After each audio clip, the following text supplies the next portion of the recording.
Hi, and welcome to part 3 of my series of how we mask our pain by inducing pleasure with certain substances, actions, whatever you want to call it. This one will be focused on cannabis. The next one, I'm going to break it off, so the next one will be alcohol. So stay tuned for alcohol. Listen now for cannabis.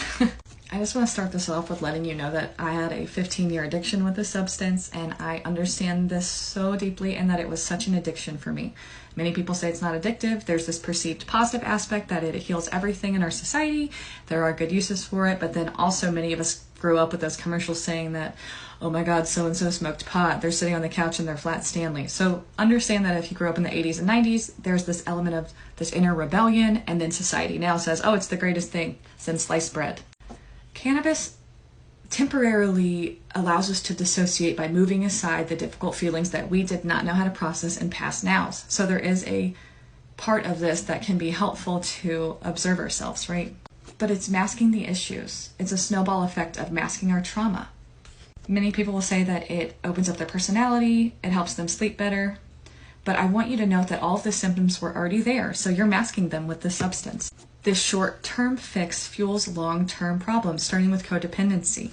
And if you're anything like me, it became a chore. Like, it was no longer pleasurable. It used to be fun when I was younger, and then it got to this point where, like, I had to do it before I went out. I had to do it all the time to feel like myself, and it was slowly killing me inside. It was making me feel so unhappy.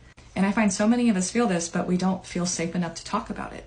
Think about all the time that you are wasting getting high, trying to get that effect, and how much more things you could be doing with your time if you weren't spending doing that one thing.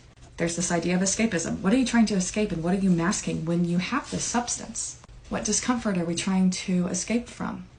Another part of this is the alkalinity of the body. So when you consume cannabis or you inhale cannabis, it creates this false sense of alkalinity when it's actually acidic. That's why we get the munchies and we have chips, or we go and have all these things and we feel so good. But over time, it creates a depletion of alkaline in your body because the substance itself is so acidic. That's why so many people lead to IBS or CHS. I had CHS. It was fun. That's honestly the reason why I quit. Let's connect that tobacco is going to be a more masculine plant and cannabis is going to be more feminine, and how you have to increase your dosage with both over the years to have any effectivity.